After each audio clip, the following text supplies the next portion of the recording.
बिस्मिल्लाहिर्रहमानिर्रहीम। Dear students, अस्सलाम वालेकुम। Welcome to the laser physics course. अच्छा, कुछ चीज़ें मैं रिपीट कर देता हूँ कि अभी तक हमने जो लास्ट 2 वीडियोज़ में हमने जो डिस्कस किया, सबसे पहले हमने लेज़र वर्ड्स के मतलब जो लेज़र वर्ड है उसके मतलब हमने डिस्कस किया था कि light amplification by stimulated emission of radiation, कि हम इसमें light amplification by stimulated emission of radiation. अच्छा, हम नेक्स्ट वीडियोस में इंशाल्लाह हम डिस्कस करेंगे कि स्टिमुलेटेड एमिशन ऑफ रेडिएशन क्या है। और उसके बाद हमने डिस्कस किया था कि light basically consist on small packets of energy, इसको हम इलेक्ट्रोमैग्नेटिक रेडिएशन भी कहते हैं। और हम अगर इलेक्ट्रोमैग्नेटिक रेडिएशन कहते हैं तो हमने फिर इसके लिए ईएम स्पेक्ट्रम पे भी हमने डिटेल से डिस्कस कर लिया था कि EM spectrum basically consist on the different regions, जिसमें हमने विजिबल रीजन को डिटेल से डिस्कस किया था। इंफ्रारेड रीजन भी होता है हमारे पास, यूवी भी होता है, और विद रिस्पेक्ट टू वेवलेंथ भी हमने से डिस्कस कर लिया था, with respect to the frequency भी हमने देख लिया था। और हमने ये एट द एंड ये देखा था कि जिन रेडिएशंस की फ्रीक्वेंसी जितनी ज़्यादा है उतनी ही उनके पास एनर्जी भी जो है वो ज़्यादा है उनके फोटॉन्स के पास। तो अगर हम कंपेयर करें रेड, ग्रीन, ब्लू कलर में, तो रेड कलर की जो भी रेडिएशन या हम जो फोटॉन्स का अगर हम नाम देते हैं तो उनके पास एनर्जी जो है ब्लू कलर के पास ज़्यादा है as compare to the green and जो है हमारे पास रेड कलर है। तो अच्छा, यहाँ पे आपने ये देख लिया कि जितनी ज़्यादा फ्रीक्वेंसी है उतनी ही एनर्जी या उतने ही हमारे पास हाई एनर्जेटिक रीजन है। तो याद रखिएगा कि ऐसी रेडिएशन जिनके पास एनर्जी जो है वो ज़्यादा है उनको उतना ही प्रोड्यूस करना मुश्किल है। मैं रिपीट कर रहा हूँ यहाँ पे एक जो बहुत ही बेसिक कंसेप्ट है इसको, ताकि क्योंकि हम नेक्स्ट कुछ कैलकुलेशंस करेंगे और उसमें हम ये प्रूव करेंगे कि जितनी ज़्यादा फ्रीक्वेंसी है उतना ही उसको प्रोड्यूस करना भी मुश्किल है। तो अगर मैं कंपेयर करता हूँ 3 कलर्स को, तो रेड कलर की फ्रीक्वेंसी कम है, ग्रीन की जो फ्रीक्वेंसी जो है वो ज़्यादा है, ब्लू कलर की उससे ज़्यादा है। तो अब सबसे ज़्यादा जो फ्रीक्वेंसी है वो हमारे पास ब्लू कलर की है, उससे कम जो है वो हमारे पास क्या है, रेड कलर की। अगर मैं फ्रीक्वेंसी के लिहाज से बात कर रहा हूँ, वेवलेंथ के लिहाज से भी नहीं, और उससे कम जो फ्रीक्वेंसी हमारे पास वो रेड कलर की है। तो मैंने अभी ये बात की थी कि जिन रेडिएशंस की फ्रीक्वेंसी जितनी ज़्यादा है उतना ही उन्हें प्रोड्यूस करना मुश्किल है। तो हम फिर कह सकते हैं कि अगर हम कंपेयर करते हैं तो तीनों कलर में से, मतलब हमारे पास 3 डिफरेंट लेज़र्स हैं, मतलब एक रेड कलर लेज़र है, एक ब्लू कलर का लेज़र है, एक हमारे पास ग्रीन कलर का है। तो अगर मैं आपसे ये पूछूं कि इन तीनों में से सबसे ईज़िली जो हम लेज़र प्रोड्यूस कर सकते हैं वो कौन सा है, तो डेफिनेटली आंसर क्या होगा हमारे पास, रेड कलर का जो हमारे पास लेज़र है। क्यों? क्योंकि इसकी फ्रीक्वेंसी कम है, इसमें जो फोटॉन्स हैं उनकी एनर्जी भी हमारे पास क्या है, कम है। अब इन तीनों में से अगर ये कहा जाए कि इनमें से सबसे जो हमारे लिए मुश्किल होगा लेज़र प्रोड्यूस करना या लेज़र लाइट प्रोड्यूस करना, वो कौन से कलर की होगी, तो ब्लू कलर है। क्यों? क्योंकि उसके हमारे पास हाई एनर्जेटिक फोटॉन्स हैं और as compare to the red and green colour, और उनकी फ्रीक्वेंसी भी हमारे पास क्या है, ज़्यादा है as compare to the other 2 colours. अच्छा, इसी तरह से अगर हम डिफरेंट रीजन्स के मतलब बात कर लेते हैं, मसलन विजिबल रीजन है, यूवी रीजन है, तो यूवी रीजन जो है वो हाई एनर्जेटिक रीजन है as compare to the visible region. तो अब अगर हम कहें कि is it possible that we can produce the UV laser as कि it's a very difficult as compare to the visible region. क्यों? क्योंकि यहाँ पे हाई एनर्जेटिक जो है हमारे पास वो रेडिएशन मौजूद हैं, हाई एनर्जेटिक फोटॉन मौजूद हैं। अगर हम विजिबल रीजन और इंफ्रारेड रीजन को कंपेयर करें तो इंफ्रारेड रीजन में या इंफ्रारेड लेज़र प्रोड्यूस करना हमारे लिए आसान है as compare to the visible region में जो डिफरेंट रेडिएशन मौजूद हैं। इस तरह से अगर हम एक्सरे रीजन की बात करें तो उसमें जो भी रेडिएशन मौजूद हैं उनकी फ्रीक्वेंसी जो है वो as compare to UV, as compare to the visible region, as compare to the infrared region वो सबसे ज़्यादा है। तो इसलिए हम कहेंगे कि एक्सरे लेज़र प्रोड्यूस करना और ज़्यादा हमारे लिए मुश्किल हो जाएगा as compare to UV, as compare to the visible region, as compare to the infrared region. तो यहाँ पे एट द एंड हम फाइनली ये कह सकते हैं कि जितनी ज़्यादा हायर फ्रीक्वेंसी की तरफ हम शिफ्ट होंगे या आप ऐसी लेज़र लाइट या ऐसी रेडिएशन प्रोड्यूस करना चाहते हैं कि जिसकी फ्रीक्वेंसी जो है हमारे पास वो ज़्यादा है, तो याद रखें ऐसी रेडिएशंस को या ऐसी डिवाइसेस को बनाना जिनसे हमें हाई फ्रीक्वेंसी या हाई एनर्जेटिक रेडिएशन मिलें, उतना ही हमारे लिए मुश्किल होता जाएगा। तो हम फिर ये कह सकते हैं कि एक्स रे लेज़र क्या हम प्रोड्यूस कर सकते हैं, तो हमें इसका सिंपल आंसर ये है कि it's a very difficult task. अच्छा, अब नेक्स्ट क्वेश्चन ये बनता है कि ऐसा क्यों है।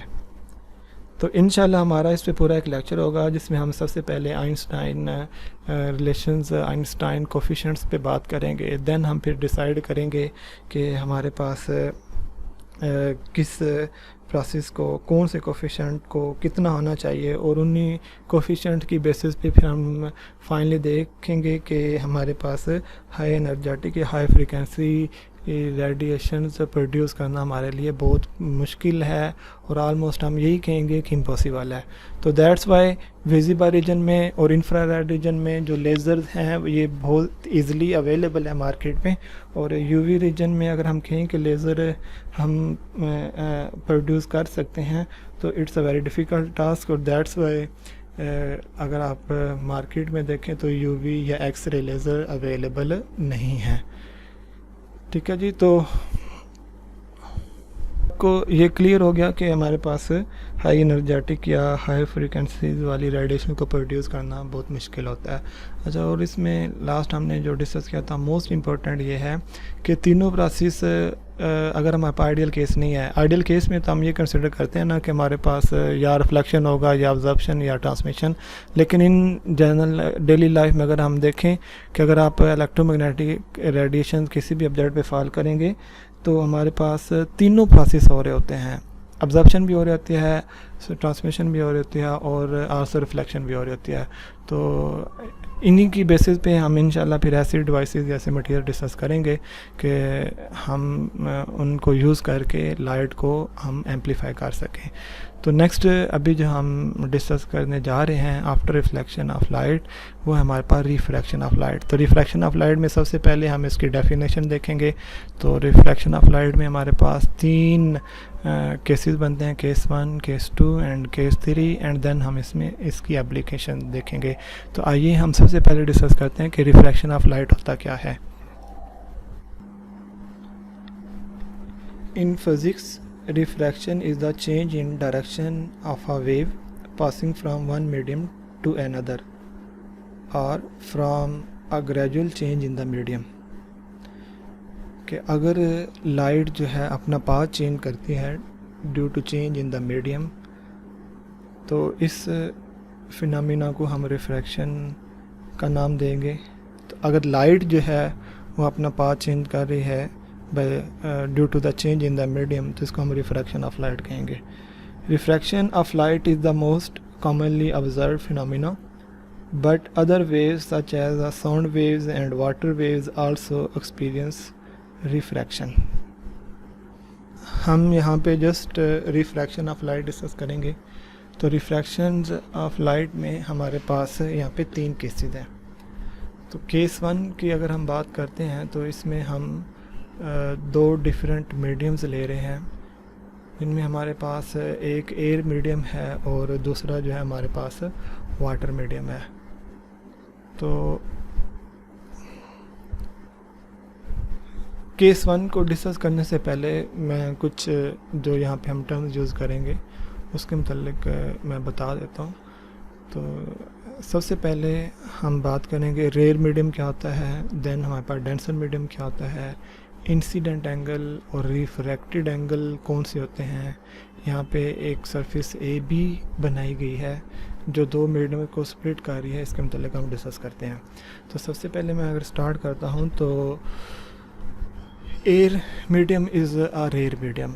रेयर मीडियम ऐसा मीडियम होगा कि जिसकी डेंसिटी जो है वो कम होगी as compare to the any other medium.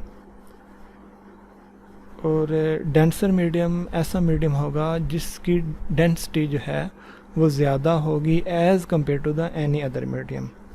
तो यहाँ पे एक मैं बेसिक कंसेप्ट क्लियर कर दूँ कि जब भी आप किसी मीडियम का रेयर या डेंसर होना डिसाइड करेंगे तो हम किसी और मीडियम का रेफरेंस ज़रूर लेंगे। इन अदर वर्ड आप कह सकते हैं कि हम रिलेटिवली देख रहे होते हैं कि ये मीडियम रेयर है या डेंसर है। आप अगर जस्ट कह देंगे ना कि हमारे पास ये रेयर मीडियम है, तो ये बात ठीक नहीं है, इट्स रॉन्ग। कि आप अगर किसी मीडियम का रेयर या डेंसर होना बताने जा रहे हैं तो आपको उसका कोई रेफरेंस देना होगा कि इसके लिहाज से ये जो है हमारे पास रेयर मीडियम है। तो यहाँ पे अगर हम देखें तो density of the air is less as compare to the density of the water. तो अगर एयर की डेंसिटी कम है तो as compare to the water, तो फिर अब हम यहाँ पे कहेंगे air is a rare medium as compare to the water medium, because water की डेंसिटी ज़्यादा है तो एयर की डेंसिटी कम है। तो इसलिए जिस मीडियम की डेंसिटी कम होगी उसे हम रेयर कह देंगे as compare to the any other medium. तो यहाँ पे फिर water is the denser medium, यहाँ पे वाटर क्या होगा, डेंसर मीडियम होगा as compare to the air medium. अच्छा, अगर आप जस्ट कह देंगे ना कि हमारे पास water is a denser medium, तो ये सेंटेंस करेक्ट नहीं है। फॉर एग्ज़ाम्पल, क्योंकि मैं बता चुका हूँ कि जब भी आपने किसी का डेंसर या रेयर होना बताना है तो आप को जो है किसी से कंपेयर करना होगा। तो अब हम यहाँ पे कह सकते हैं कि water is the denser medium as compare to the air medium. लेकिन if we compare water and paint या हनी से हम कंपेयर करते हैं, तो या हम ग्लास से कंपेयर कर लेते हैं, तो याद रखिएगा ग्लास का जो हमारे पास ग्लास की जो डेंसिटी है वो ज़्यादा है as compare to the water. Honey की डेंसिटी जो honey is the more dense as compare to the water. तो अब हम फिर क्या कहेंगे कि water is a rare medium as compare to the paint, as compare to the glass, as compare to the honey. अब देखें यहाँ पे कहीं पे वाटर जो है एज ए डेंसर काम कर रहा है, कहीं पे एज ए रेयर मीडियम बना हुआ है। तो याद रखें, हम जब भी किसी का डेंसर होना डिसाइड करेंगे तो हम जो है किसी रेफरेंस के ज़रिए, रेफरेंस के थ्रू हम बताएंगे कि इसके लिहाज से ये डेंसर है, इसके लिहाज से ये जो है हमारे पास रेयर है। तो अब अगर हम वाटर को कंपेयर करते हैं एयर के साथ, तो एयर जो है वो रेयर है और वाटर जो है वो डेंसर है। लेकिन अगर हम वाटर को कंपेयर करते हैं हनी के साथ, तो अब वाटर क्या बन चुका है हमारे पास rare medium as compare to the honey, as compare to the paint. Because किसी का डेंस होना ये कौन डिसाइड करता है, डेंसिटी, डेंसिटी डिसाइड करती है। जितनी ज़्यादा डेंसिटी होगी उतना ही ज़्यादा वो मीडियम क्या होगा, डेंस होगा। अच्छा, दूसरा, अब जिस मीडियम की डेंसिटी जितनी ज़्यादा होगी उसका रिफ्रैक्टिव इंडेक्स भी उतना ज़्यादा होगा। जिस मीडियम की डेंसिटी जितनी ज़्यादा होगी उसका रिफ्रैक्टिव इंडेक्स भी उतना ही ज़्यादा होगा। और तो हम फिर यहाँ पे कह सकते हैं कि अगर हमारे पास रेयर मीडियम है तो उसका रिफ्रैक्टिव इंडेक्स कम होगा as compare to the denser medium. तो हम यहाँ पे फिर कहेंगे एयर मीडियम का जो रिफ्रैक्टिव इंडेक्स है उसकी वैल्यू कम होगी as compare to the refractive index of the water medium.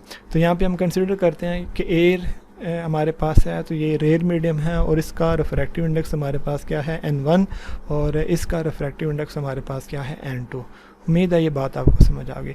अच्छा, यहाँ पे हमने एक AB लाइन जो है यहाँ पे ड्रा की हुई है। याद रखें कि ये एक ऐसी सरफेस है कि जो दो मीडियम को सेपरेट कर रही है, बट बी केयरफुल, यहाँ पे ये फिज़िकली एग्जिस्ट नहीं कर रही। तो आप इसे कह सकते हैं दिस वन जो AB सरफेस है, this one is the most upper layer of the water, कि ये सबसे ऊपर वाली जो लेयर है वाटर की ये है, वाटर मॉलिक्यूल्स की, इससे ऊपर एयर स्टार्ट हो रही है। तो ये कोई अलग से सरफेस नहीं है, कोई अलग से हमने सरफेस इंट्रोड्यूस नहीं कराई। दोबारा रिपीट कर रहा हूँ कि ये AB जो सरफेस है ये अलग से कोई फिज़िकली सरफेस एग्जिस्ट नहीं कर रही। This one is the most upper layer of the water molecules. तो याद रखिएगा कि ये जो सरफेस है ये most upper layer of the water है, इससे ऊपर हमारे पास एयर स्टार्ट हो रही है। तो हम कह सकते हैं AB एक ऐसी सरफेस है, एक ऐसी लेयर है जो दो मीडियम को स्प्लिट कर रही है, मतलब रेयर और डेंसर मीडियम को स्प्लिट कर रही है। तो यहाँ पे ये एक और लाइन ड्रा की गई है जिसे हम N और N प्राइम से डिनोट कर रहे हैं। AB दो मीडियम को स्प्लिट कर रही है। अब AB जो हमारे पास सरफेस थी इसके बिल्कुल हमने परपेंडिकुलर मैंने परपेंडिकुलर मीन्स यहाँ पे 90 का एंगल मार रहा है इस लाइन का, तो इसे हम नॉर्मल लाइन कह रहे हैं। Normal line is exactly perpendicular to the A B surface. अब हमेशा जो एंगल्स लिए जाते हैं वो हमारे पास नॉर्मल के साथ बनाए जाते हैं, नॉर्मल लाइन के साथ। तो ये एक लाइट रे है जो हमारे पास रेयर मीडियम में है और इसको हम इंसिडेंट रे का नाम दे रहे हैं।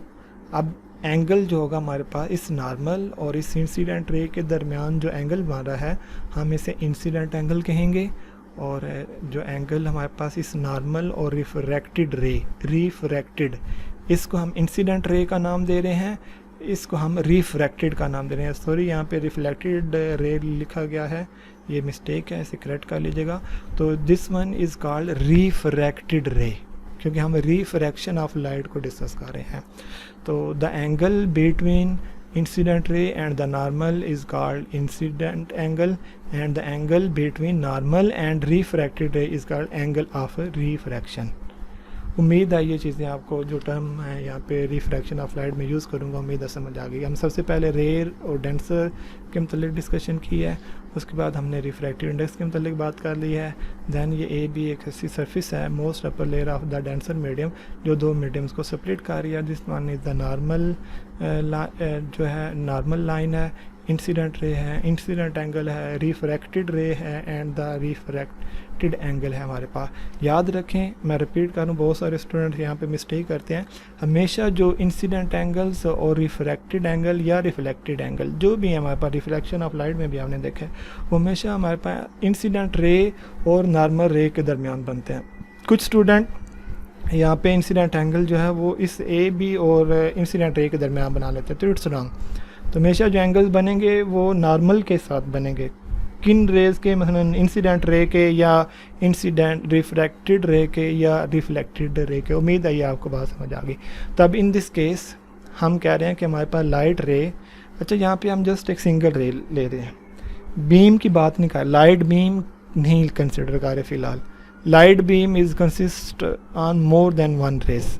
अगर एक रे से हमारे पास ज़्यादा रेज़ हैं तो हम उसे क्या कहेंगे, बीम का नाम देंगे। अच्छा, केस वन में हम कंसिडर ये कर रहे हैं कि हमारे पास light ray is travelling from air medium to the water medium. तो हम ये कह रहे हैं कि रेयर मीडियम से डेंसर मीडियम जा रही है। तब हम देखते हैं कि अगर लाइट रे जो है केस वन में हमने कंसिडर ये किया है कि वो रेयर मीडियम से डेंसर मीडियम की तरफ जा रही है, तो इसके साथ क्या चेंजिंग्स है, इसके पाथ में क्या चेंजिंग आती हैं। तो हम ये यहाँ पे ये कहेंगे, और इस केस में N2 is greater than N1 है, because N2 is the refractive index of the water and N1 is the refractive index of the air। तो अगर लाइट रे रेयर मीडियम से डेंसर मीडियम की तरफ जाएगी तो it will bends towards the normal, ये normal की तरफ बेंड हो जाएगी due to change in the medium. यहाँ तक लाइट रे ने देखे अपना पाथ चेंज नहीं किया। अकॉर्डिंग टू द न्यूटन, जो उसने लाइट के मतलब प्रिडिक्शन की थी कि लाइट जो है, लाइट रे हमेशा स्ट्रेट पाथ को फॉलो करेंगे। अब होना तो ये चाहिए था अकॉर्डिंग टू द न्यूटन। देखिए, लाइट रे हमेशा हम स्ट्रेट पाथ से ही इंडिकेट करते हैं लाइट रेज को। यहाँ तक इसने अपना पाथ चेंज नहीं किया, लेकिन जैसे ही ये इन साइड द अदर मीडियम जा रही है तो इसने अपना पाथ चेंज कर दिया। हालांकि होना तो ये चाहिए था बिल्कुल ये स्ट्रेट इस तरह से यहाँ पे भी चली जाती, लेकिन यहाँ पे मीडियम चेंज होने की वजह से इसने अपना पाथ भी चेंज कर लिया। अब पाथ कुछ इस तरह से चेंज किया कि ये नॉर्मल की तरफ बेंड हो गई है, अवे फ्रॉम द नॉर्मल नहीं गई। तो हम फिर कह सकते हैं कि अगर लाइट रे रेयर मीडियम से डेंसर मीडियम में जाए तो हमारे पास क्या होगा, it will bends towards the normal, ये नॉर्मल की तरफ बेंड हो जाएगी। तो such phenomena is called refraction of light. अच्छा, इस केस में याद रखना आपने कि हमेशा जो रिफ्रैक्टेड एंगल होगा उसकी वैल्यू हमेशा कम होगी as compare to the value of the incident angle. For example, आप यहाँ पे इंसिडेंट एंगल 30 सेट करते हैं तो हमें जो एंगल ऑफ जो रिफ्रैक्टेड एंगल होगा, रिफ्रैक्शन वाला जो एंगल होगा, हमेशा उसकी वैल्यू कम होगी। अगर यहाँ पे 30 है तो ये जो एंगल होगा लेस दैन 30 हमें मिलेगा। फॉर एग्जांपल 29.5 मिल सकता है, 29 मिल सकता है, 28 मिल सकता है। तो याद रखिएगा हमेशा एंगल ऑफ रिफ्रैक्शन की वैल्यू कम होगी as compare to the angle of incident. अच्छा, ये दोनों इक्वल भी नहीं हो सकते। अगर आपने मीडियम चेंज कर दिया ना, ग्रेटर तो हो ही नहीं सकते। अगर आप कोई स्टूडेंट कहे कि क्या ऐसा पॉसिबल है कि अगर यहाँ पे हमने 30 डिग्री एंगल रखा है तो क्या यहाँ पे भी 30 डिग्री वाटर मीडियम में हमें मिल सकता है? नहीं, नेवर, कभी भी नहीं। तो आपने हमेशा याद रखना है कि अगर लाइट रे, दोबारा रिपीट कर रहा हूँ, लाइट रे रेयर मीडियम से डेंसर मीडियम जाए तो it will bends towards the normal, normal की तरफ बेंड हो जाएगी। And always angle of refraction या refraction angle is less than from the incident angle. तो such phenomena is called the refraction of light. उम्मीद है ये केस 1 आपको समझ आ गया होगा। अगर किसी स्टूडेंट को कोई इशू है तो काइंडली आप इस लेक्चर के बाद जो है मुझे व्हाट्सएप ग्रुप में या कहीं पे भी आप इसे बता सकते हैं। तो नेक्स्ट है हमारे पास, अच्छा अब ये बैंड क्यों हो रही है, इंशाल्लाह हम इसको भी डिस्कस करते हैं। केस 2 हमारे पास है, हम इसके बिल्कुल अपोजिट चलते हैं। केस 2 में अगेन हमने यहाँ पे ये एयर मीडियम कंसिडर किया। अच्छा, रिफ्रैक्टिव इंडेक्स ऑफ एयर जो है वो हमारे पेन 1 है और उसे हमने 1 कंसिडर किया हुआ है। अच्छा, अब इस केस में हम इस केस 1 के बिल्कुल अपोजिट जा रहे हैं। तो पहले क्या था, हमारे पास लाइट रे जो है वो रेयर मीडियम से डेंसर मीडियम जा रही थी। अब हमने जो अभी ये जो डायग्राम आपको नज़र आ रही है, हम आप इसमें देख सकते हैं कि अब लाइट रे जो है वो डेंसर से रेयर जा रही है। अपोजिट है केस 1 का, यहाँ पे अपोजिट जिस तरह हमने केस 1 में डिस्कस किया बिल्कुल उसके अपोजिट है यहाँ पे हम। तो अब यहाँ पे ये वाटर मीडियम है, ठीक है, ये ए बी सरफेस है जो फिज़िकली एग्जिस्ट तो नहीं कर रही, लेकिन हम कह रहे हैं कि most upper layer of the water है।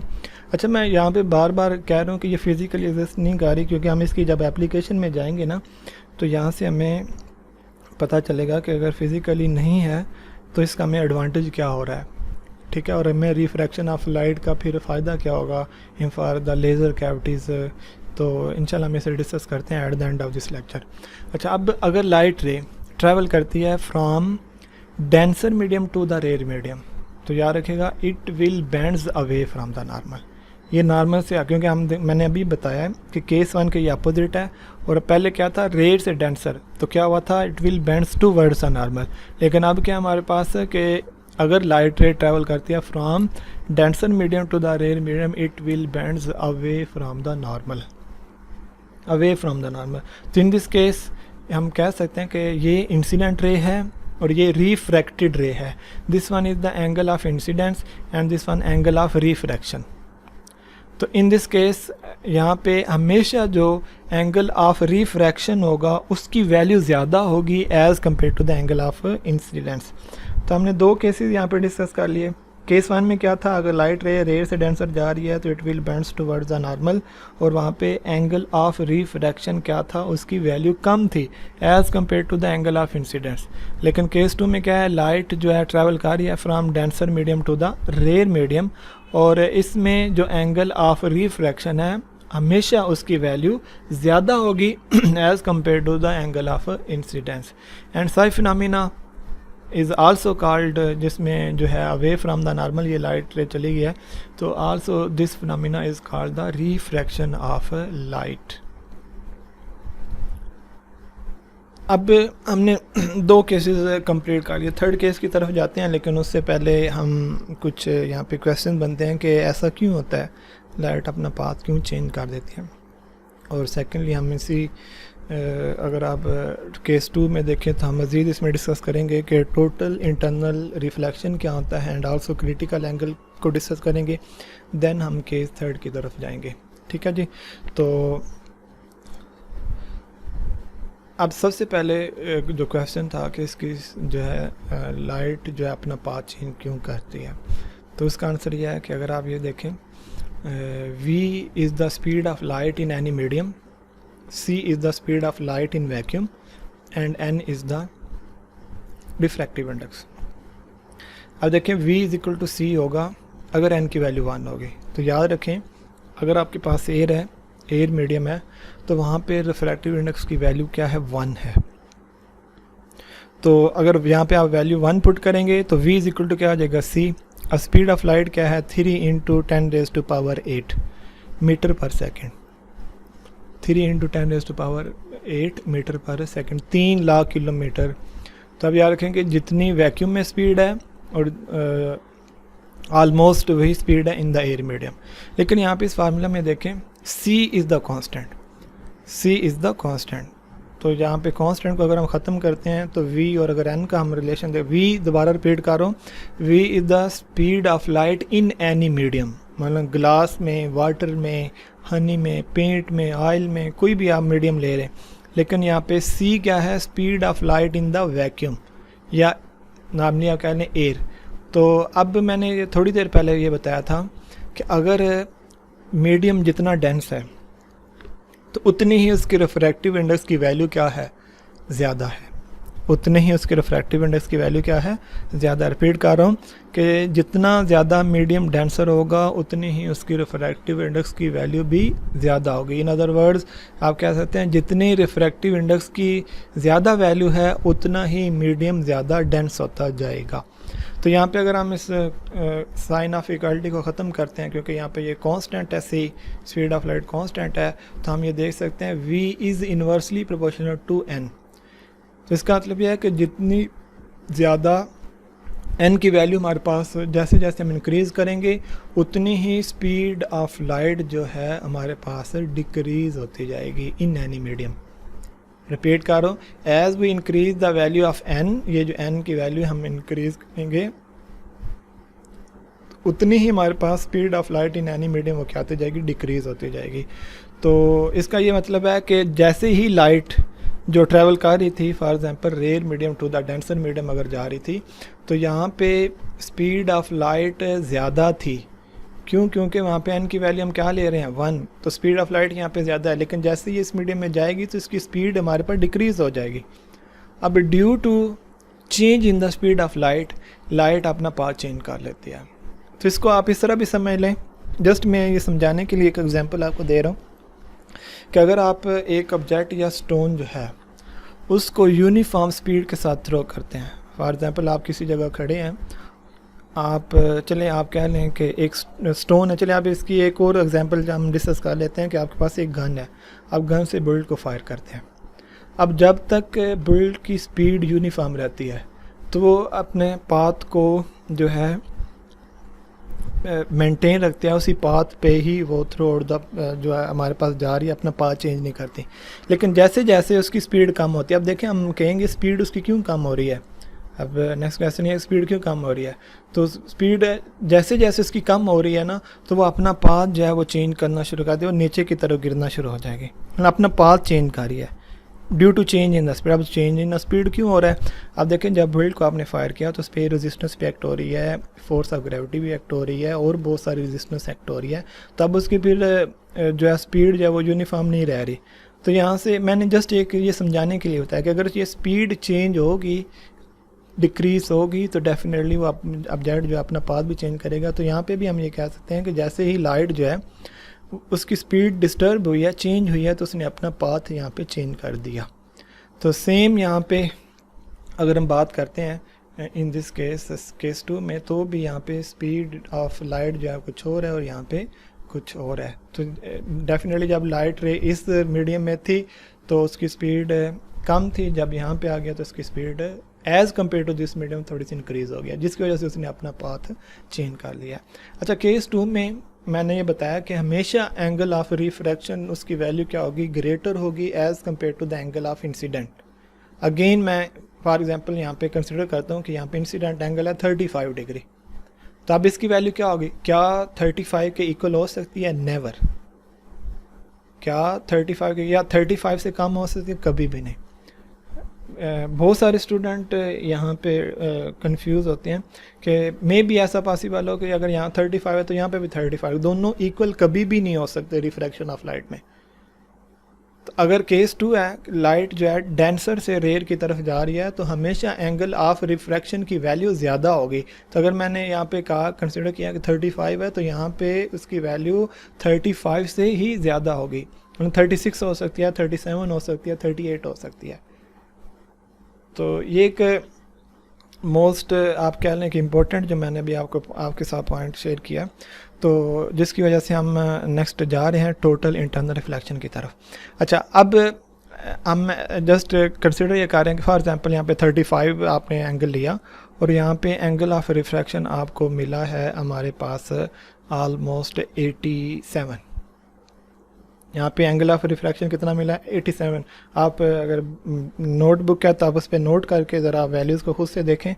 तो मैं यहाँ कंसिडर क्या कर रहा हूँ, एंगल क्या है 35 और at the output for example आपको जो एंगल मिल गया है वो क्या है हमारे पास 87।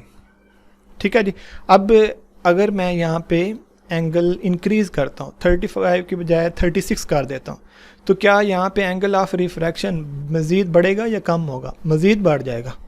मे बी 87 था पहले तो ये 88 हो जाए, लेकिन कम नहीं वैल्यू, क्योंकि यहाँ पे जितना आप इंसिडेंट एंगल बढ़ाएंगे उतने ही एंगल ऑफ रिफ्रैक्शन भी हमारे पास बढ़ जाएगा, उतना ही हमारे पास एंगल ऑफ रिफ्रैक्शन बढ़ जाएगा। अच्छा, फॉर एग्जांपल आपने ये एंगल जो है 35 था पहले, 36 किया, 37 किया, 38 कर दिया, क्योंकि जैसे जैसे आप यहाँ पे लाइट का जो एंगल जो है बढ़ाते जाएंगे ये उतना ही यहाँ पे एंगल ऑफ रिफ्रैक्शन बढ़ता जाएगा। अब एंगल ऑफ रिफ्रैक्शन बढ़ने से क्या मुराद है कि ये उतनी ही लाइट क्या होती जाएगी, बेंड होती जाएगी। अब बेंडिंग यहाँ पे किस तरह से होगी? अवे फ्रॉम द नॉर्मल, मतलब नॉर्मल से मज़ीद दूर होती जाएगी, लेकिन करीब किसकी हो रही है? बैंड किसकी तरफ हो रही है? ए बी सरफेस की तरफ। तो आप ये फिर कह सकते हैं कि एज वी इंक्रीज के in the case two when the light is travelling from denser medium to the rare medium, तो as we increase the angle of incidence, तो उसी के लिहाज से एंगल ऑफ रिफ्रैक्शन भी हमारे पास क्या होगा? बढ़ता जाएगा। तो यहाँ पे इस डायग्राम में मैं कोशिश करता हूँ कि आपको समझा दूँ कि ये सबसे पहले रेड कलर में देखें ना कि इंसिडेंट एंगल कोई भी था, तो ये इंसिडेंट रे थी तो ये इस तरह से बेंड होगी अवे फ्रॉम द लाइट। लेकिन जैसे ही हमने as compare to red colour ये कलर देखें तो इसमें मज़ीद इंसिडेंट एंगल बढ़ाया है, तो यहाँ पे ये मज़ीद लाइट जब बेंड हो चुकी है। अब अगर आप ग्रीन कलर देखें, ग्रीन कलर जो लाइट रे थी, ये जो समझाने के लिए डिफरेंट कलर्स यूज़ किए गए हैं, इसका हरगिज़ ये मतलब नहीं है कि आप रेड ब्लू कलर यूज़ कर रहे हैं, जो समझाने के लिए। अच्छा, अब हम कहते हैं कि ये इंसिडेंट एंगल हमने मज़ीद, इससे भी हमने मज़ीद बढ़ा दिया, मज़ीद यहाँ पे इंसिडेंट एंगल बढ़ाया है, तो डेफिनेटली यहाँ पे मज़ीद लाइट जो वो बेंड होगी। अब ये θ1, आप ये कह लें कि ये θ1 एक ऐसा इंसिडेंट एंगल है कि जिस पे हमें जो एंगल ऑफ रिफ्रैक्शन है वो एग्जैक्टली 90 डिग्री मिल रहा है। इन अदर वर्ड्स आप ये कह सकते हैं कि ये θ1 ऐसा एंगल है कि जिस पे ये लाइट रे एग्जैक्टली पैरेलल हो गई है किसके? ए बी सरफेस के।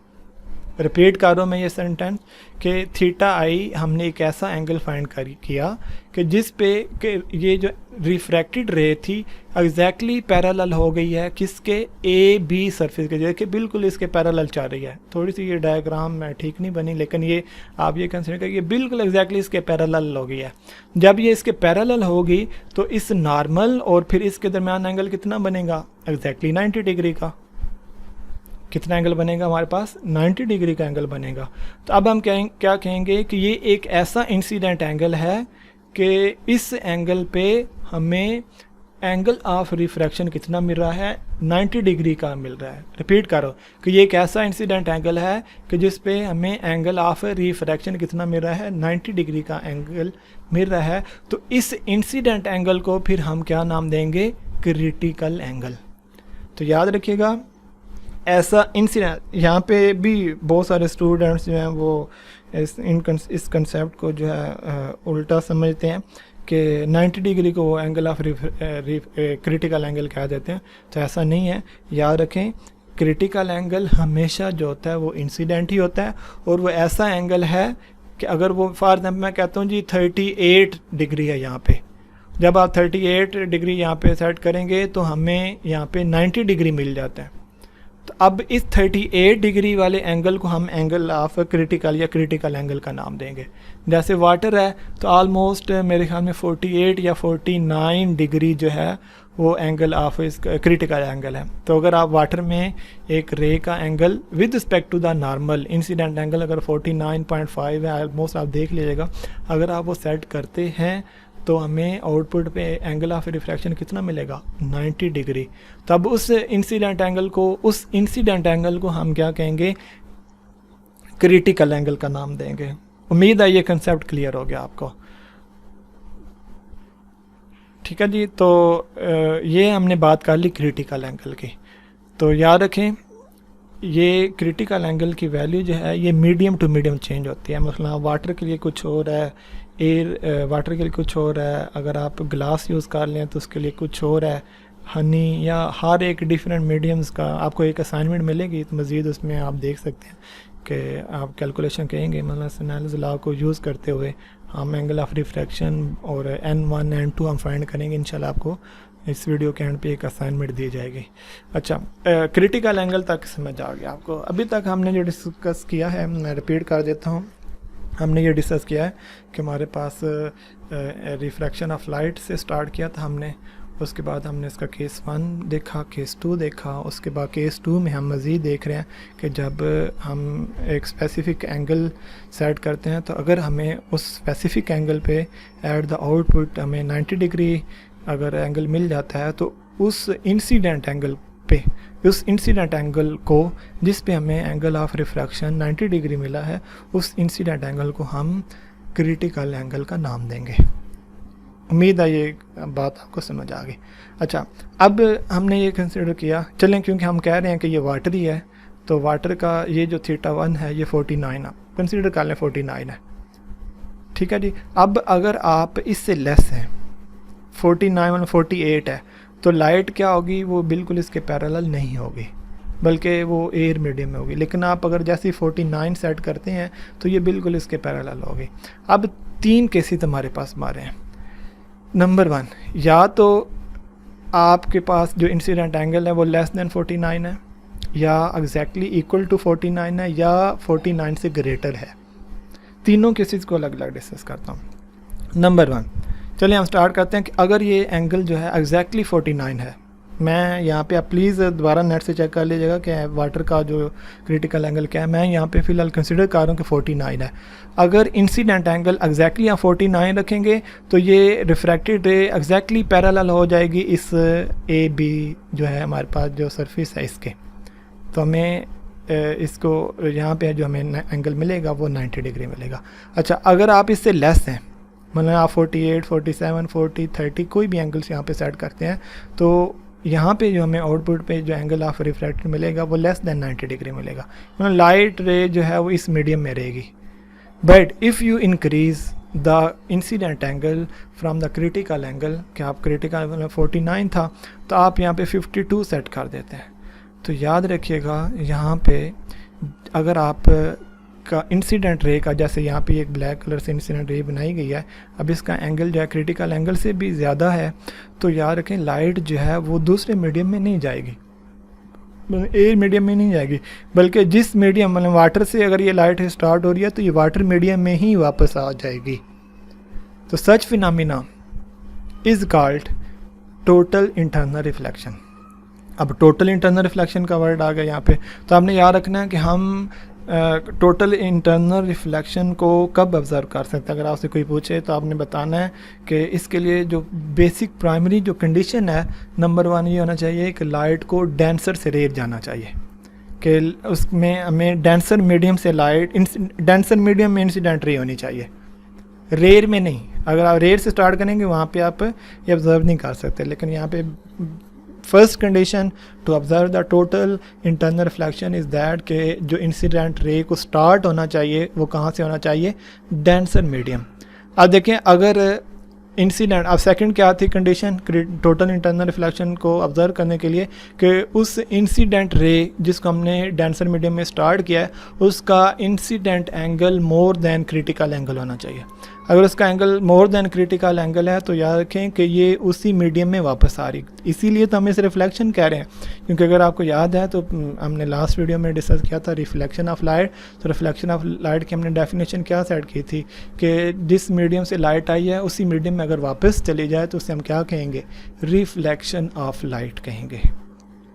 अच्छा, यहाँ पे एक बात अगर आप देखें कि अगर ग्रेटर दैन क्रिटिकल एंगल है तो इसका हमने कहा कि हमें टोटल इंटरनल रिफ्लेक्शन का फिनोमेना ऑब्जर्व करने को मिल रहा है। अच्छा, यहाँ पे क्वेश्चन ये बनता है कि हम दो एक्स्ट्रा वर्ड यूज़ कर रहे हैं यहाँ पे, total internal then reflection. Why not reflection? हो तो ये रिफ्लेक्ट ही रही है, मतलब उसी मीडियम से चली, उसी मीडियम में वापस आ गई, लेकिन अब हम इसे जस्ट रिफ्लेक्शन क्यों नहीं कहते, हम इसे टोटल इंटरनल रिफ्लेक्शन क्यों कहते हैं? बात समझ आ रही है कि मैं रिपीट कर रहा हूँ कि देखें, हमने इस फिनोमेना को, अगर incident angle more than critical angle है तो इस की वजह से लाइट जो उसी मीडियम में वापस आ चुकी है, तो अब इस फिनोमेना को हम नाम क्या दे रहे हैं? Total internal reflection. अब रिफ्लेक्शन जस्ट नहीं कह रहे, हालांकि रिफ्लेक्शन की ये बेसिक डेफिनेशन में आ रहा है कि जिस मीडियम से लाइट चली थी उसी में अगर वापस आ जाती है तो हम उसे रिफ्लेक्शन कहना चाहिए। तब इसका आंसर ये है, ठीक है जी, मैं इसे एक्सप्लेन कर देता हूँ कि इसका आंसर ये है हमारे पास कि हम इसके लिए दो एक्स्ट्रा वर्ड्स क्यों यूज़ करते हैं, और वहाँ पे रिफ्लेक्शन के जस्ट फिनोमेना में हम जस्ट उसे रिफ्लेक्शन क्यों कहते हैं, और यहाँ पे हम टोटल इंटरनल रिफ्लेक्शन क्यों बोलते हैं। ठीक है जी। अच्छा, अब इसका आंसर हमें कुछ इस तरह से मिलेगा कि अगर मैं आपको एक्सप्लेन कर दूं तो हमने ये बात ऑलरेडी डिस्कस की हुई है ड्यूरिंग द जो हम क्लासेस ले रहे थे रेगुलर, कि फोटॉन की ये प्रॉपर्टी है कि जिस मीडियम से वो गुजरेगा वो अपनी एनर्जी उस मीडियम में रिलीज़ करता जाएगा थ्रू आउट द जो भी पाथ है उसका, मतलब जहाँ से स्टार्ट हुआ था जहाँ तक जाना उसने थ्रू आउट द पाथ जो है वो अपनी एनर्जी जो है वो रिलीज़ करता जाएगा। ये फोटॉन की प्रॉपर्टी है। रिपीट कर रहा हूँ कि फोटॉन जहाँ जहाँ से गुजरता जाएगा अपनी एनर्जी रिलीज़ करता जाएगा, ये फोटॉन की प्रॉपर्टी है। ठीक है जी। तो इसका मतलब है कि अगर वो एक जगह से स्टार्ट हुआ और दूसरी जगह तक जा रहा है तो डेफिनेटली उसकी एनर्जी जो है वो डिस्टर्ब हो रही है, डिक्रीज़ होती जा रही है। अच्छा, नंबर 2, अगर हम इसके अपोजिट देखें तो प्रोटॉन एक ऐसा पार्टिकल है कि जहाँ आप उसे फोकस करेंगे, टारगेट सेट करेंगे, वहाँ जाके जैसे उसे हिट करेगा वहाँ जाके उसे एनर्जी जो है अपनी रिलीज़ करेगा, दरमियान में थ्रू आउट द पाथ अपनी एनर्जी रिलीज़ नहीं करेगा। तो दैट्स वाई नो डेज जो प्रेफरेंस दी जा रही है, लेज़र ट्रीटमेंट नहीं करवाया जा रहा, क्योंकि लेज़र ट्रीटमेंट के बहुत सारे साइड इफ़ेक्ट आते हैं due to the property of photon. क्योंकि अगर आप फॉर एग्जांपल किडनी ट्रीटमेंट करवा रहे हैं बाय यूजिंग द लेज़र या स्किन ट्रीटमेंट करवा रहे हैं, तो अब उस लेज़र्स जो आप यूज़ कर रहे हैं to destroy the stone inside the kidney या जो स्किन ट्रीटमेंट करवा रहे हैं, उसकी वजह से बहुत सारे हेल्थी टिश्यूज़ भी डैमेज हो रहे हैं। जस्ट वो स्टोन में फॉर एग्जांपल आपका किडनी है तो किडनी की जो अपर जो हमारे पास आप कह लें कि लेयर थी या स्किन थी उसमें हेल्थी टिश्यूज़ भी हैं, क्योंकि अगर स्टोन है तो इनसाइड है। तो अब जैसे ही आउटसाइड से इनसाइड किडनी के इनसाइड लेज़र लाइट पेनिट्रेट करना शुरू करेगी तो डेफिनेटली उसकी जो आउटर स्किन थी वो भी हेल्थी टिश्यूज़ पे कंसिस्ट कर रही है, तो उसमें बहुत सारे हेल्थी टिश्यूज़ भी डैमेज हो जाएंगे। तो सेम, क्योंकि किडनी इनसाइड द जो हमारे पास ह्यूमन बीइंग के इनसाइड है उसके ऊपर स्किन है, तो एट द एंड में अगर मैं बताऊं तो उसके लेज़र ट्रीटमेंट के बहुत सारे साइड इफ़ेक्ट्स आते हैं, क्योंकि ये जस्ट ट्यूमर सेल्स को डिस्ट्रॉय नहीं करती, उसके साथ साथ बहुत सारे हेल्थी टिश्यूज़ को भी डिस्ट्रॉय कर देते हैं। तो इसी वजह से यूरोप में प्रेफरेंस किसको दी जा रही है? प्रोटॉन बीम थेरेपी को, क्योंकि मैं प्रोटॉन का बता चुका हूँ। उसमें क्या होता है कि जहाँ पे आप टारगेट सेट करेंगे ना, फॉर एग्जांपल आप किडनी ट्रीटमेंट कर रहे हैं या कैंसर सेल्स को डिस्ट्रॉय करना चाहते हैं, तो जहाँ पे आप उस प्रोटॉन बीम को फोकस करेंगे, जैसे ही वो प्रोटॉन जाके उस टारगेट को हिट करेंगे वहाँ पे अपनी कम्प्लीटली एनर्जी रिलीज़ कर देंगे और दरमियान में थ्रू आउट द पाथ जो है वो अपनी एनर्जी रिलीज़ नहीं करेंगे। उम्मीद है ये बात आपको समझ आ गई।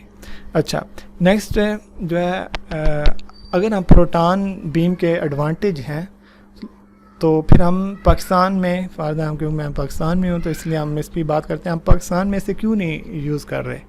तब यार कि प्रोटॉन बीम को प्रोड्यूस करवाना it's a very difficult task. Laser में तो हम एक लेज़र को आसानी से प्रोड्यूस कर सकते हैं फोटॉन्स को, ठीक है, लेकिन प्रोटॉन बीम को हमारे लिए प्रोड्यूस करवाना बहुत मुश्किल है। अगर हम करवाते भी हैं तो हमें इसके लिए एक ह्यूज सेटअप चाहिए, हमें एक ह्यूज आप कह लें अमाउंट चाहिए, बहुत ज़्यादा अमाउंट चाहिए ताकि इस सेटअप को इंस्टॉल कर सकें। अब अगर आप प्रोटॉन्स बीम आप क्रिएट करना चाह रहे हैं, जनरेट करना चाह रहे हैं, तो इसके लिए हमें एक न्यूक्लियर रिएक्टर चाहिए। We need a nuclear reactor. अब न्यूक्लियर रिएक्टर में क्या करेंगे, क्योंकि प्रोटॉन इनसाइड द न्यूक्लियस है, तो आप सबसे पहले एटम को तोड़ेंगे, फिर न्यूक्लियस को तोड़ेंगे, देन उसमें से इलेक्ट्रॉन्स भी निकलेंगे। एटम को तोड़ा आपने, न्यूक्लियस को तोड़ा तो प्रोटॉन और प्रोटॉन्स के साथ न्यूट्रॉन्स भी मौजूद हैं। अब सबसे पहले तो हमें फिशन फ्यूजन के रिएक्शंस करवाना होंगे ताकि हम एटम को तोड़ सकें। फिर जब हमें प्रोटॉन भी मिल रहे हैं, न्यूट्रॉन्स भी मिल रहे हैं, इलेक्ट्रॉन्स भी मिल रहे हैं, तो फिर हमें एट द एंड उन्हें फ़िल्टर करना है। अब देखें, मैंने बात किया just only we need proton beam, तब आपने प्रोटॉन बीम को फिर फ़िल्टर करना है, तो we need a huge setup, और ये बहुत ज़्यादा कॉस्टली हो जाएगा। तो दैट्स वाई फ़िलहाल नो डेज़ पाकिस्तान में ये सेटअप इंस्टॉल नहीं किया जा सकता, क्योंकि इसके लिए हमें एक बहुत ह्यूज सेटअप चाहिए और इसके लिए हमें बहुत ज़्यादा अमाउंट चाहिए। तब ये कह लें कि this one is the drawback, तो इसलिए कॉस्टली हो जाएगा ये ट्रीटमेंट, तो इसलिए इसका ये एक आप कह लें ये साइड इफ़ेक्ट है। लेकिन लेज़र का साइड इफ़ेक्ट क्या है कि वो बहुत सारे हेल्थी टिश्यूज़ को भी डैमेज कर देते हैं, लेकिन प्रोटॉन का ये फ़ायदा ये था कि वो बहुत सारे हेल्थी टिश्यूज़ को डैमेज नहीं करेगा। जहाँ पे जस्ट आपने टारगेट सेट किया था तो उसी को जस्ट वो फोकस करके डिस्ट्रॉय कर देते हैं। अच्छा, अब फिर इसका अल्टरनेटिव एक तलाश किया गया कि बजाय इसके हम single photon laser beam use करें, तो अब प्रोटॉन कॉस्टली हो गया था प्रोटॉन वाला सेटअप, तो उसका अल्टरनेटिव क्या तलाश किया गया है। नो डेज़ 2 फोटॉन लेज़र का इस्तेमाल किया जा रहा है। 2 फोटॉन लेज़र के इस्तेमाल करने से जो हेल्दी टिश्यूज़ की जो रेशो थी डैमेज होने की, वो बहुत ज़्यादा कम होगी। अब कैसे कम होगी, इंशाल्लाह मैं इस पर कोशिश करूँगा कि आपको बता दूँ कि why we use 2 photon 3 photons तक ये भी लेज़र यूज़ की जाती है। तो लेकिन इसका फ़ायदा ये होता है कि ये कॉस्ट वाइज भी कम होती है, और 2 photon laser as compare to the proton beam therapy. और इसमें एक और एडवांटेज ये है कि as compare to the single photon laser कि इस में हेल्थी टिश्यूज़ के डैमेज होने की जो हमारे पास आप कह लें रेशो थी, वो बहुत ज़्यादा कम हो जाती है। चलिए, मैंने ये डिस्कस कर लिया, उम्मीद है आपको ये समझ आ गई होगी कि फोटॉन जहाँ से गुजरेगा अपनी एनर्जी रिलीज़ करेगा। अब असल में हमारा क्वेश्चन क्या था, क्वेश्चन ये था कि हमने इसे टोटल इंटरनल रिफ्लेक्शन क्यों कहा है, ठीक है ना, वाई नॉट रिफ्लेक्शन। तो अब देखें, रिफ्लेक्शन में अगर आप देखें ना, सिंपल रिफ्लेक्शन ऑफ लाइट में, तो रिफ्लेक्शन का अगर आप फिनोमिना कराना चाहते हैं तो वी नीड अ मिरर या कोई रिफ्लेक्टेड सरफेस, जैसे ये है, वी नीड अ मिरर, हमें एक मिरर चाहिए।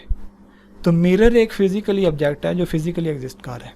अब मिरर कैसे बनाया जाता है, मैं पहले रिफ्लेक्शन की बात कर रहा हूँ। मिरर बेसिकली एक ग्लास होता है, ग्लास की कोई विड्थ होगी, जैसे ये देखें इसकी ये एक विड्थ है। अब ग्लास की अगर बैक साइड को आप पॉलिश कर दें, मतलब पॉलिश किया जाता है मिरर बनाने के लिए, और पॉलिश किससे किया जाता है, सिल्वर या एलुमिनियम से, तो ये लाइट को रिफ्लेक्ट करना शुरू कर देता है। पहले तो ग्लास था और ट्रांसमिट और एज ए ट्रांसमीटर काम कर रहा था, लेकिन जब आपने इसकी बैक सरफेस को पॉलिश कर दिया किसके साथ, एलुमिनियम कोटिंग करके या सिल्वर कोटिंग करके, तो इसने लाइट को रिफ्लेक्ट करना, ये मिरर बन गया। अब देखें कि जब मिरर लाइट यहाँ पे इनसाइड जाएगी, मतलब A prime B prime is the front surface of the mirror, definite इसकी कोई विड्थ होगी। तो अब लाइट रे जहाँ पे जा रही है, तो मैं फॉर एग्जांपल इस पॉइंट पे कंसिडर करता हूँ कि ये जस्ट समझाने के लिए एक नंबर यूज़ कर रहा हूँ कि यहाँ पे जो लाइट रे के पास एनर्जी थी वो 100 है, कितनी है, 100, यूनिट नहीं यूज़ कर रहा है इसके लिए, जस्ट समझाने के लिए आप, ताकि आपको कंसेप्ट क्लियर हो जाए। अब जैसे ये इनसाइड इस मीडियम में पेनिट्रेट करेगी तो यहाँ पे डेफिनेटली बहुत सारे एटम्स होंगे, बहुत सारे एटम्स क्या करेंगे, क्योंकि फोटॉन की ये प्रॉपर्टी है कि वो अपनी एनर्जी रिलीज़ करेंगे। अब जैसे ही फोटॉन इनसाइड पेनिट्रेट हो रहे हैं तो ये डेफिनेटली अपनी एनर्जी इन एटम्स को देंगे। तो जब ये यहाँ तक पहुँचेगी, इस सरफेस पे जाके स्ट्राइक करेगी, तो यहाँ पे एलुमिनियम की कोटिंग भी है, तो उसके भी फोटॉन्स एटम्स उसके भी जो एटम्स हैं वो इन फोटॉन से कुछ एनर्जी ले लेंगे। अब ये लाइट वापस आ रही है, तो यहाँ पे अगेन इस मीडियम में ट्रैवल कर रही है, तो ये अपनी एनर्जी कुछ उन एटम्स को दोबारा देगी। जब ये इस पॉइंट पे, ये इस पॉइंट की मैं बात कर रहा हूँ, वापस एयर मीडियम में या जिस मीडियम से चली थी उसी मीडियम में आ रही है, तो आप क्या मुझे ये बता सकते हैं क्या उसकी एनर्जी, पहले हमने यहाँ पे कंसिडर की थी 100, क्या अब उसकी एनर्जी सेम रह रही है या कम हो गई है या ज़्यादा हो गई है? रिपीट कर रहा हूँ कि अगर यहाँ पे 100 थी, जब इनसाइड ये ट्रैवल करके वापस इस पॉइंट पे आ गया है, तो क्या अब इस पॉइंट पे इस लाइट रे की एनर्जी जो है वो कम हुई है, सेम रही है या बढ़ गई है? तो सिंपल इसका आंसर ये है कि डिक्रीज़ होगी। अगर यहाँ पे पहले 100 थी तो अब इसकी लेस देन 100, मतलब फॉर एग्जांपल 90-80 रह गया। क्यों? क्योंकि इस पाथ के अलांग बहुत सारी एनर्जी जो है वो फोटॉन्स अपनी किसको दे चुके हैं? एटम्स को दे चुके हैं। तो यहाँ पे अगर हम देखें कि अगर हमारे पास कोई फिज़िकली एक मिरर एग्जिस्ट कर रहा है और हम उससे रिफ्लेक्शन का प्रोसेस करवा रहे हैं, तो उसमें बहुत सारा लॉस ऑफ एनर्जी हो रहा है। उम्मीद है ये क्लियर। तो दैट्स वाई हम इसको जस्ट रिफ्लेक्शन कहते हैं। अब हम बात करते हैं टोटल इंटरनल रिफ्लेक्शन की। तो टोटल इंटरनल रिफ्लेक्शन में क्या होता है कि हमारे पास, अगर आप यहाँ पे ये देखें तो अब ये क्या हो रहा है कि लाइट, देखें हो दोनों में रिफ्लेक्शन ही रहा है, दोनों में उसी मीडियम में लाइट, लेकिन फ़र्क क्या है? अब देखें यहाँ पे ये इंसिडेंट रे थी, हम यहाँ पे मैं कंसिडर करता हूँ कि यहाँ जिस पॉइंट से ये लाइट है चली थी, यहाँ पे 100 जो है इसके पास एनर्जी है 100%। अब ये जैसे यहाँ से ट्रैवल कर रही है, अच्छा ये जो वाटर मीडियम में इसकी एनर्जी ऑब्जर्व हो रही है उसे मैं फ़िलहाल निगलेक्ट कर रहा हूँ, मैं जस्ट इस सरफेस की वजह से जो लॉस ऑफ एनर्जी हो रहा था उसकी बात कर रहा हूँ, ठीक है? मतलब मिरर की वजह से जो लॉस ऑफ एनर्जी है हम उसकी बात करें। अब ये फोटॉन जब यहाँ पे जाके हिट करते हैं, मतलब हिट यहाँ तक जाते हैं तो ये वापस आ जाते हैं। अब ये ए बी सरफेस से यहाँ तक चले, ए बी सरफेस तक, तो यहाँ पे वापस आ गए। तो अब ये देखें, क्या मैं स्टार्टिंग में बताता आ रहा हूँ ना कि अब ये ए बी सरफेस जो है वो फिज़िकली एग्जिस्ट नहीं कर रही। फिज़िकली एग्जिस्ट, जैसे एक मिरर फिज़िकली एग्जिस्ट कर रहा था, ये ऐसे नहीं है। तो फिर यहाँ पे क्या हो रहा है? यहाँ पे कोई फिज़िकली सरफेस नहीं है, लेकिन due to just only the incident angle which is greater than from the critical angle, ये वापस उसी मीडियम में आ जाती है।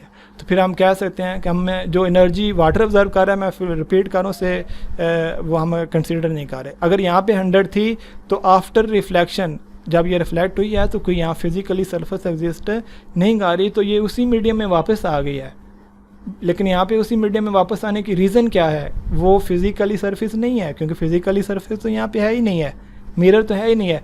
कौन इसमें इसको वापस लेके आ रहा है? Incident angle. तो क्योंकि incident angle greater than critical angle है, तो आप क्या मुझे बता सकते, अगर यहाँ पे 100 है तो आफ्टर रिफ्लेक्शन क्या उसकी एनर्जी सेम रह नहीं रही? बिल्कुल सेम रह रही है। क्यों? क्योंकि यहाँ तो कोई फिज़िकल सरफेस नहीं है जिसने फोटॉन की एनर्जी ऑब्जर्व कर ली। तो that's why in refraction of light इसका ये एडवांटेज ये हुआ कि हमारे पास no loss of energy due to reflection. Due to reflection यहाँ पे कोई लॉस ऑफ एनर्जी नहीं हो रहा, जितनी एनर्जी यहाँ पे थी उतनी एनर्जी हमें यहाँ पे मिली है। दैट्स वाई इसको हम क्या कहते हैं? टोटल। हम जस्ट रिफ्लेक्शन नहीं कहेंगे, अगर जस्ट रिफ्लेक्शन है तो वहाँ पे लॉस ऑफ एनर्जी हो रहा है। तो यहाँ पे हम क्यों कह रहे हैं टोटल? बिकॉज यहाँ पे उसकी टोटल एनर्जी जो है जितनी इंसिडेंट रे के पास थी आफ्टर रिफ्लेक्शन उतनी ही रिफ्लेक्टेड रे के पास रह रही है। अब इंटरनल का वर्ड क्यों यूज़ कर रहे हैं? क्योंकि इनसाइड जैसे ही इस मीडियम में आई थी तो ये इनसाइड द मीडियम ही रह रही है, और रिफ्लेक्शन ऑलरेडी क्योंकि जिस मीडियम से चली थी उसी मीडियम में वापस आ रही है, जिससे हमें रिफ्लेक्शन की। उम्मीद है आपको ये समझ आ गई कि हम इसे टोटल इंटरनल रिफ्लेक्शन क्यों कहते हैं। If you have any question then you can ask me in the WhatsApp group. ठीक है, कि आप मुझे बता दें, इंशाल्लाह मैं ट्राई करूँगा इससे एक्सप्लेन। अगर कोई और भी आइडिया तो आप बता सकते हैं। अच्छा, लास्ट में एक और चीज़ इसमें हम यहाँ पर डिस्कस कर दें। देखें, ये ए बी सरफेस फिज़िकली नहीं है। अब ये सरफेस देखें एज आप कह लेंगे जैसे एक मैजिक है ना, कि एक यहाँ एक मैजिक और है। अब मैजिक क्या आप कहेंगे, यहाँ पे क्या मैजिक है? तो याद रखें 3 केसेस हैं, हम 3 रेज को डिस्कस कर रहे हैं। एक ऐसी रे जिसका incident angle less than from critical angle है, और एक ऐसी रे है जिसका incident angle exactly critical angle के इक्वल है, और एक ऐसी है इंसिडेंट रे जिसका क्रिटिकल से ज़्यादा है। हम 3 रेज कंसिडर कर रहे हैं। नंबर 1 कि एक ऐसी रे कंसिडर कर रहे हैं जिसका incident angle less than critical angle, जैसे ये वाली इंसिडेंट रे, और एक ऐसी रे कंसिडर कर रहे हैं which is exactly which have the exactly critical angle, मतलब क्रिटिकल एंगल के इक्वल उसका इंसिडेंट एंगल है, और एक ऐसी लाइट रे है जिसका इंसिडेंट एंगल या वो क्रिटिकल एंगल से ज़्यादा है। आप देखें कि ये ए बी सरफेस जो फिज़िकली तो नहीं है, देखिए फिज़िकली नहीं है, ये कुछ रेज़ के लिए एज ए ट्रांसपेरेंट सरफेस काम कर रही है। मैं ट्रांसपेरेंट सरफेस का बता चुका हूँ कि ऐसी सरफेस जिसमें लाइट पास होकर दूसरी तरफ चली जाए, और रिफ्लेक्टेड सरफेस में कहते हैं लाइट वो रिफ्लेक्ट कर देती है। तो आप देखें यहाँ पे मैजिक क्या हो रहा है कि ये ए बी जो सरफेस है, हालांकि ये फिज़िकली नहीं है, ये कुछ लाइट रेज़ के लिए एज ए रिफ्लेक्टर काम कर रही है, और कुछ लाइट रेज़ के लिए ये एज ए ट्रांसपेरेंट सरफेस के तौर पे काम कर रही है।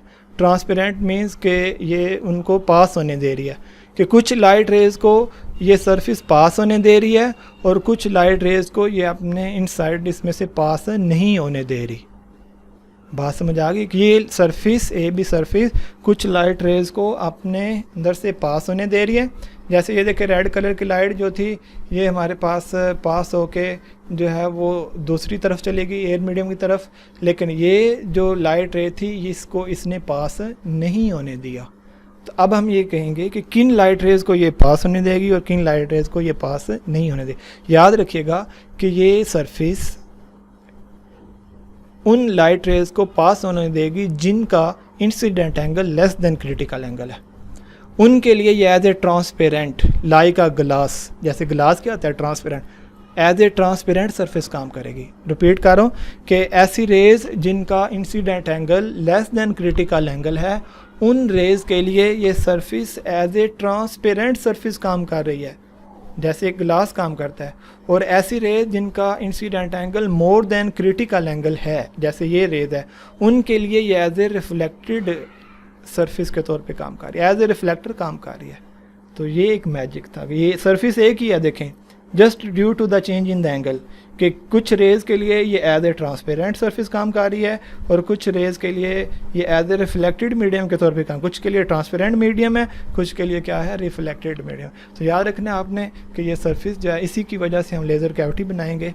तो इंशाल्लाह हम मज़ीद इस पर डिस्कशन करेंगे कि हम लेज़र कैविटी कैसे बना सकते हैं और इसमें केस 3 क्या है।